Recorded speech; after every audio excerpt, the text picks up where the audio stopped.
하나님을 세상에 있는 많은 신들 중에 하나로 생각합니다. 그래서 정말로 예수님 안 믿는 사람, 하나님을 모르는 사람, 급한 일이 생기면 모든 신들의 이름을 다 부르는데 그 중에 하나님도 들어갑니다. 일단은 다 불러보자는 거죠. 불신자들은 복음을 들었을 때 하나님을 유일신으로 고백하지 않고 기존에 그들이 믿고 있는 신들 중에 하나로 여깁니다. 일본인들은 800만의 신들을 섬기는 범신론적 사상을 가지고 있습니다. 이 범신론적 사상은 모든 것이 신이 될 수 있다는 것입니다. 예를 들면 산도 신이 될 수 있는 거죠. 산신이 되고 밭도 신이 됩니다. 밭신이 되고 불이 있는 곳은 화신이 되고 운물이 있는 곳은 수신이 되는 거예요.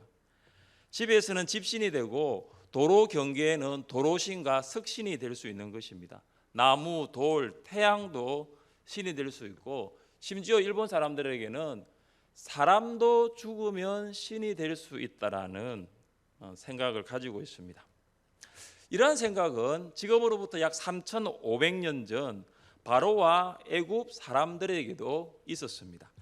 애굽 사람들은 바로를 신으로 생각하고 있었습니다. 그들은 바로를 태양신의 아들로 신격화시킬 뿐만 아니라 세상에서 가장 강한 왕으로, 세상에서 가장 위대한 왕으로 여겼습니다. 그리고 애굽 사람들은 자연과 짐승들도 신으로 숭배했습니다. 오늘 본문부터는 10재앙이 나옵니다. 하나님께서는 10재앙을 통하여 여호와 자신이 참 하나님이시며 이 세상에는 여호와와 같은 신이 없음을 알게 하기를 원하셨습니다. 하나님은 10재앙을 통해서 애굽 사람들에게 자연을 다스리는 분이심을 보이십니다. 하나님은 10재앙을 통하여 애굽 사람들에게 온갖 질병을 주관하며 인생의 생명을 주관하는 분이심을 나타내십니다. 또한 하나님께서는 애굽 사람들뿐만 아니라 이스라엘 사람들에게도 하나님이 누구신가를 보이십니다. 이스라엘 사람들은 그들의 조상들로부터 여호와께서 그들의 하나님이라는 지식은 알고 있었지만 체험은 없었습니다. 그래서 하나님께서는 10장을 통하여 이스라엘 사람들에게 하나님이 누구신가를 알게 하십니다. 하나님께서는 모세에게 무엇을 명하십니까? 15절 말씀을 함께 읽겠습니다. 아침에 너는 바로에게로 가라. 보라, 그가 물 있는 곳으로 나오리니 너는 나일 강가에 서서 그를 맞으며 그 뱀 되었던 지팡이를 손에 잡고.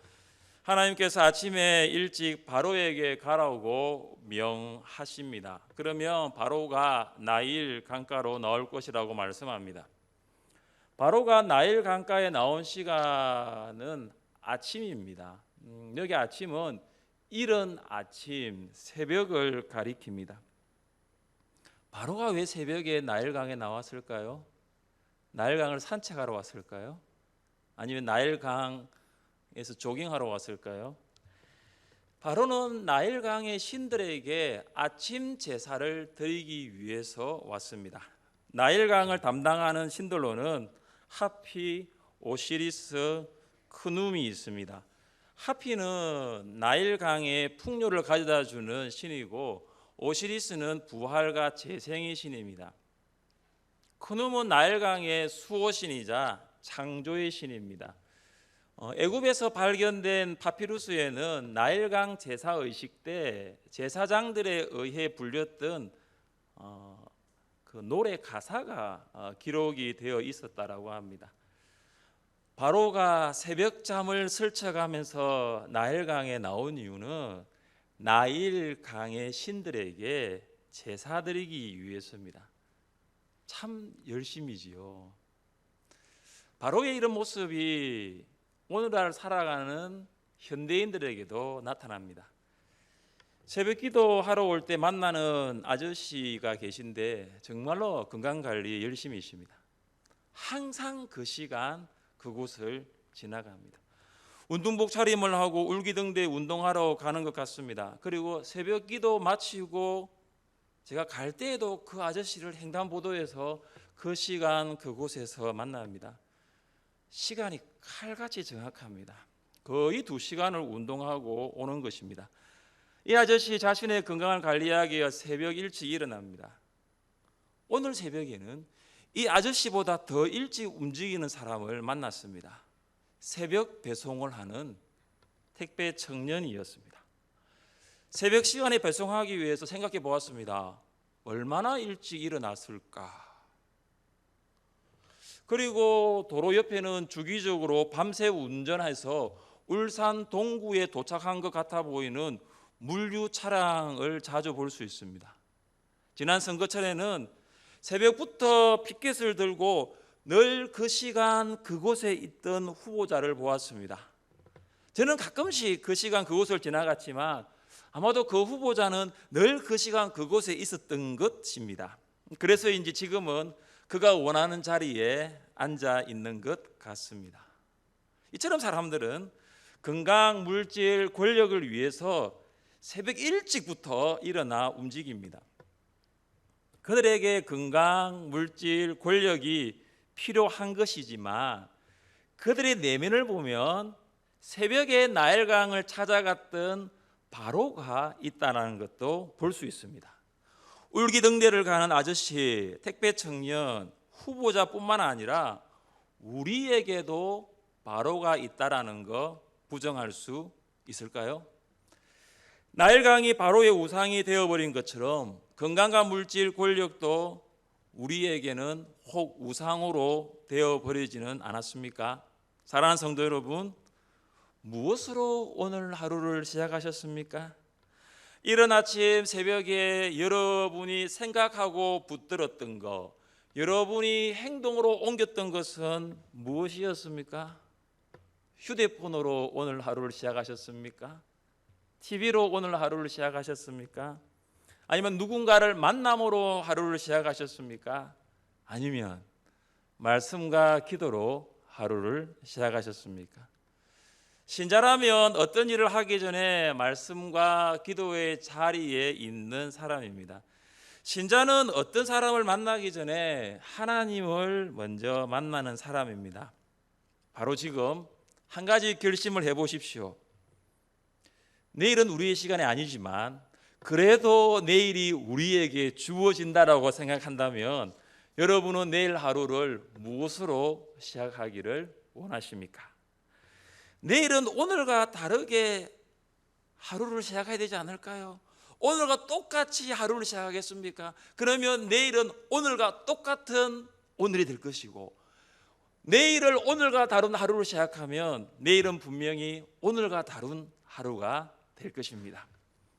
바로의 완악함에도 불구하고 하나님께서는 모세를 바로에게 보내십니다. 바로가 계속적으로 불순종하고 거역하여도 하나님께서는 거듭하여 모세를 보내십니다. 비록 바로가 두려움의 대상으로 다가올지라도 모세는 뒤로 물러갈 필요가 없습니다. 바로의 주변에 애굽의 현인들과 마술사들이 있더라도 모세는 뒷걸음칠 이유가 없는 것입니다. 모세를 도와줄 사람이 주위에 없는 것 같아 보여도 하나님께서는 그와 함께 계십니다. 왜냐하면 모세는 뱀이 되었던 지팡이를 손에 잡고 있기 때문입니다. 이 지팡이는 하나님의 능력을 뜻합니다. 지팡이가 곧 하나님은 아니에요. 그러나 하나님께서는 모세에게 이 지팡이를 통하여 능력을 나타내시겠다고 약속하셨기 때문입니다. 하나님께서 모세를 애굽으로 보내기 전에 무엇을 말씀하셨습니까? 너는 이 지팡이를 손에 잡고 이것으로 이적을 행할지니라. 모세의 지팡이는 양떼를 인도하고 보호하던 지팡이였습니다. 그러나 하나님께서는 바로 앞에서 이 지팡이로 하나님의 능력을 나타내 보이시겠다고 하셨습니다. 또한 모세가 바로를 두려워할 이유가 없는 것은 바로에게 전해야 할 메시지가 있기 때문입니다. 함께 16절 말씀을 읽겠습니다. 그에게 이르기를 히브리 사람의 하나님 여호와께서 나를 왕에게 보내어 이르시되 나를 섬길 것이니라 하였으나 이제까지 내가 듣지 아니하도다. 아멘. 16절을 보면 지금까지 사용했던 이스라엘 백성, 이스라엘 자손이라는 단어가 히브리 사람으로 바뀐 것을 볼 수 있습니다. 바로에게 히브리 사람은 애굽에서 곡초 그루터기를 구해 벽돌을 굽는 노예입니다. 바로에게 히브리 사람은 애굽에서 노예로 살고 있는 가장 밑바닥에 있는 사회적으로 아주 낮은 신분의 사람임이 분명합니다. 과연 이 히브리 사람이라는 것이 애굽에서 노예로 살고 있던 아주 처절하고 아주 비참한 그 현실적인 그 노예로서의 삶을 반영하는 것일까요? 그런데 왜 하나님께서는 자신을 여호와 하나님으로 하지 않고 히브리 사람의 여호와 하나님, 히브리 사람의 하나님 여호와로 소개하는 것일까요? 히브리라는 말은 세 가지 의미를 가지고 있습니다. 강을 건너다, 탈출하다, 극복하다. 이 세 가지의 뜻은 히브리인들의 역사와 깊은 관련이 있다는 것을 기억하십시오. 히브리 민족의 조상 아브라함은 갈대아 우르를 떠나 강을 건넜어요. 어떤 강? 유프라데스 강을 건넜어요. 그리고 가나안에 우거합니다. 옛적에 너희의 조상들 곧 아브라함의 아버지 나홀의 아버지 데라가 강 저쪽에 거주하여 다른 신들을 섬겼으나 내가 너희 조상 아브라함을 강 저쪽에서 이끌어내어 가나안 온 땅에 두루 행하게 하고, 이 말씀을 보면 강 저쪽에서 이끌어내어라는 표현이 있습니다. 하나님께서는 우상을 만들고 우상을 숭배하던 그 우상 가문에서 자란 아브라함을 강을 건너게 하시고 가나안으로 인도하셨습니다. 하나님께서는 애굽의 종으로 살던 히브리인들을 애굽에서 탈출하게 하십니다. 히브리인들은 애굽에서 영원히 종으로 살 사람이 아니었습니다. 그들의 신분은 종이 아니라 하나님의 백성입니다. 그들은 애굽 왕 바로를 섬기는 노예가 아니라 여호와 하나님을 예배하는 예배자들입니다. 하나님께서는 출애굽 이후 광야 생활과 가나안에서의 정착 생활에서 봉착하게 될 여러 가지의 환난을 극복하게 하십니다. 히브리인들은 광야 생활에서 의식주의 문제를 극복해야 했고, 가나안에서는 가나안 족속들과 전쟁을 해야만 했습니다. 때마다 하나님께서는 히브리인들에게 필요를 공급하셨고 전쟁에서 승리할 수 있도록 도우시고 함께 하셨습니다. 사랑하는 성도 여러분, 히브리라는 단어가 가지고 있는 뜻이 우리가 예수님을 만나고 믿음을 가지고 신앙생활을 하게 되는 여정 가운데서도 동일하게 나타나는 것을 아십니까? 여러분은 강을 건넜습니까? 예수님을 믿는 사람은 강을 건넌 사람입니다. 태화강을 건넌 사람 아닙니다. 강을 건넜다는 것은 다시 돌아가지 않는다라는 거예요. 아브라함은 갈대아 우르를 떠나 그 강을 건넜어요. 유프라데스 강을 건넜어요. 그는 죽을 때까지 다시 유프라데스 강을 건너서 갈대아 우르로 돌아가지 않았습니다. 예수님을 믿는 사람은 세상에서 탈출한 사람입니다. 이것은 세상과 격리되어 산다는 것이 아닙니다. 더 이상 세상 사람처럼 살지 않는다는 것입니다. 세상 사람처럼 살지 않는다는 것이 무엇입니까? 우리 함께 말씀을 읽겠습니다. 그러므로 형제들아, 우리가 빚진 자로 돼 육신에게 져서 육신대로 살 것이 아니니라. 너희가 육신대로 살면 반드시 죽을 것이로되 영으로서 몸의 행실을 죽이면 살리니. 아멘. 예수님을 믿는 사람은 육신대로 살지 않습니다. 영으로서 몸의 행실을 죽이는 사람이에요.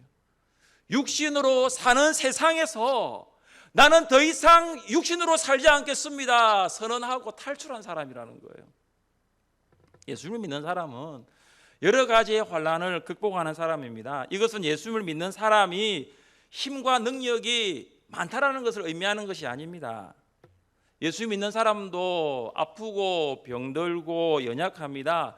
예수 믿는 사람도 사고를 당하고 암에도 걸립니다. 예수 믿는 사람도 좌절하고 실패합니다. 그러나 예수님 믿는 사람과 예수를 믿지 않는 사람에게 다른 점이 있다는 거죠. 차이가 있습니다. 그것이 뭐냐? 예수님이라는 거예요. 예수님을 믿는 사람 안에는 예수님이 계십니다. 우리가 이 보배를 질그릇에 가졌으니 이는 심히 큰 능력은 하나님께 있고 우리에게 있지 아니함을 알게 하려 함이라. 우리가 사방으로 우겨쌈을 당하여도 쌓이지 아니하며 답답한 일을 당하여도 낙심하지 아니하며 박해를 받아도 버림받지 아니하며 거꾸로 들임을 당하여도 망하지 아니하고 우리가 항상 예수의 죽음을 몸에 짊어지면 예수의 생명이 또한 우리 몸에 나타나게 하려 함이라. 고린도후서 4장 7절부터 10절 말씀 암송할 수 있으면 참 좋겠네요. 예수님을 믿기 전과 예수님을 믿은 후의 삶이 순식간에 완전히 바뀌는 것은 아닙니다. 그러나 예수님을 믿은 후에 달라지기 시작하는 거예요. 예수를 믿기 전에는 쌓이고 낙심하고 망한다고 생각했는데 예수님을 믿은 후에는 쌓이지 아니하고 낙심하지 아니하고 망하지 않는다고 생각하는 거예요. 왜 그럴까요? 질그릇 같은 연약한 우리 육신 안에 주님께서 계시기 때문입니다. 사망의 길을 걸었던 우리 안에 예수의 생명이 있기 때문입니다. 사랑하는 성도 여러분, 우리는 강을 건넌 사람입니다. 다시 그 강을 건너 돌아가지 마십시오. 우리는 세상을 탈출한 사람입니다. 더 이상 세상 사람처럼 살지 마십시오. 우리는 예수의 생명으로 여러 가지 환난을 극복할 수 있는 사람입니다. 예수 생명으로 살아갈 수 있기를 주님의 이름으로 축복합니다. 모세와 아론은 하나님께서 명령하신 대로 지팡이를 들어 나일강을 쳤습니다. 나일 강물이 다 피로 변했습니다. 그 결과 나일 강물의 본류는 물론이거니와 작은 지류들 뿐만 아니라 심지어 목과 호수에 이르기까지 애굽에서 물이라는 물은 모두 다 피로 변했습니다. 애굽인들에게 나일강은 어떤 곳일까요? 고대 유대 역사가 헤로도투스는 애굽 땅을 이야기하면서 이건 나일강의 선물이다. 애굽의 풍요를 이야기하면서 이건 나일강의 선물이다라고 했습니다. 애굽인들이 풍요로운 삶을 살게 된 것은 나일강 때문이라는 것입니다. 나일강은 애굽인들에게 부의 원천이 되었습니다. 그래서 애굽 사람의 97%가 나일강에 모여서 살았다고 합니다. 6,611km의 나일강은 애굽의 생명줄과도 같았습니다. 애굽인들은 나일강이 홍수로 범람할 때마다 두려움과 공포에 사로잡혔습니다. 그러나 나일강의 범람으로 인하여 토지가 비옥하게 되고 곡물의 생산량이 정대되었습니다. 그래서 애굽인들은 나일강의 신인 하피가 강을 범람시키는 것으로 믿었고 그 하피라는 신을 숭배하게 됩니다. 그러나 하나님께서는 나일 강물을 피로 바꾸어 놓으십니다. 피의 재앙을 통해서 나일강이 더 이상 애굽인들에게 생명의 강이 아니라 죽음의 강으로 나타난 것입니다. 죽음의 강으로 변한 나일강에는 물고기는 물론이거니와 어떤 생물도 살 수 없고 죽음만이 있을 뿐입니다. 나일강의 물고기까지 우상으로 섬겼던 애굽인들은 강 위에 죽어서 떠다니는 물고기를 보면서 어떤 생각했을까요? 방금 전까지만 해도 정말로 물고기를 신으로 섬겼던 그들이 정말로 물고기가 죽어서 떠 있는 모습을 보면서 무슨 생각했을까요? 영원한 생명으로 여겨졌던 나일강이 영원한 죽음을 맛본 것입니다. 강은 신이 아닙니다. 요셉이 꿈에서 보았던 나일강은 신이 아니었습니다. 나일강 둑은 소들이 풀을 뜯는 아주 평범한 일상의 장소였습니다. 그런데 애굽인들은 나일강을 통하여 물질적인 풍요와 부를 축적하다 보니 나일강을 신으로 숭배하기까지 이르렀습니다. 그들은 나일강의 신들을 숭배하였기 때문에 풍요로운 삶을 살게 되었다라고 생각했을 것입니다. 그러나 이것은 매우 잘못된 생각입니다. 애굽인들이 나일강을 신으로 숭배하여 풍요한 삶을 살게 된 것이 결코 아닙니다. 하나님께서 애굽인들에게 생명을 주셨기 때문에 그들이 풍요로운 삶을 살게 된 것입니다. 애굽인들의 풍요로운 삶을 하나님께서 허락하지 아니하셨더라면 그들은 결코 누릴 수 없었을 것입니다. 사랑하는 성도 여러분, 한 가지 질문을 하겠습니다. 질문을 하겠다고 하니까 저를 좀 안 쳐다보시는 분이 계시네요. 대답은 안 하셔도 됩니다. 마음속으로 대답하세요. 나에게 울산은 어떤 곳인가? 혹시 울산에 오셔서 결혼하신 분 계십니까? 혹시 울산에 오셔서 결혼하여서 자녀를 출산하신 분 계십니까? 혹시 울산에 오셔서 결혼하여 자녀를 출산하고 직장까지 가지신 분 계십니까? 여러분에게 울산은 풍요로운 삶을 살게 해준 곳입니까? 여러분은 울산에 오셔서 잘 살게 되었습니까? 울산이 여러분에게 풍요한 삶을 주었다고 생각합니까? 울산이 여러분을 잘 살게 해주었다고 생각합니까?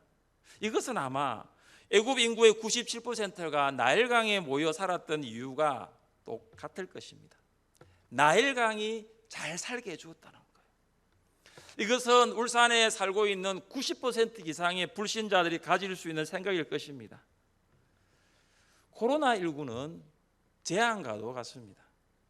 우리는 코로나19 앞에서 우리의 모습을 보고 있습니다. 어떤 모습이죠? 교만. 그동안 여러분이 이렇게까지 살게 된 것, 이 정도로 살게 된 것이 혹 나의 능력이었다라고 생각한 적이 있습니까? 내가 잘해서 여기까지 왔고 내가 능력이 있어서 이 자리까지 올라왔다라고 생각하신 적이 있습니까? 그렇지 않습니다. 우리는 코로나19 앞에서 그동안의 삶이 하나님의 도우심이었다라고 고백할 수 있어야 합니다. 하나님께서 생명 주셨기 때문에 여러분 직장 다니면서 자녀 양육할 수 있었습니다. 하나님께서 생명 주셨기 때문에 여러분 일터에서 일하면서 가정을 이끌어갈 수 있었습니다. 하나님께서 생명 주셨기 때문에 예배자와 사명자로 살면서 교회와 복음을 위하여 지금 여기에 있는 것입니다. 그래서 생명 주신 분은 하나님이세요. 하나님은 우리의 생명이 되십니다. 피의 재앙 이후 바로와 애굽 사람들의 모습은 어떠하였습니까? 함께 23절과 24절 말씀입니다. 함께 읽겠습니다. 바로가 돌이켜 궁으로 들어가고 나일강 물을 마실 수 없으므로 나일강 가를 두루 파서 마실 물을 구하였더라. 아멘. 애굽의 요술사들은 눈속임을 통하여 물을 피로 만들 수가 있었습니다. 그러나 문제는 그들은 피로 변한 나일강을 원상태로 회복시킬 능력은 없었습니다. 바로는 나일강가를 떠나서 궁으로 돌아갔습니다. 태양의 신의 아들이라고 불리던 바로, 세상에서 가장 강하고 위대한 왕으로 칭송받던 바로도 피로 변한 나일강의 문제를 해결할 수는 없었습니다. 애굽인들은 물을 얻기 위하여 자신의 손으로 땅을 파야만 했습니다. 신으로 믿고 숭배하였던 나일강의 신들도 더 이상 그들을 도와줄 수는 없었습니다. 나일강의 신들도 피로 변한 강을 살릴 수가 없었습니다. 나일강의 신은 죽음으로 변한 강을 회복시킬 수가 없었습니다. 사랑하는 성도 여러분, 하나님만이 우리에게 생명을 주시는 분이심을 믿으시기를 바랍니다. 생명이신 하나님을 의지하며 살아가십시오. 세상은 우리에게 생명을 줄 수 없습니다. 하나님만이 우리에게 생명을 주십니다. 생명을 주시는 하나님 의지하며 살아가는 여러분 되시기를 주님의 이름으로 축복합니다. 함께 이 시간 자리에 일어나셔서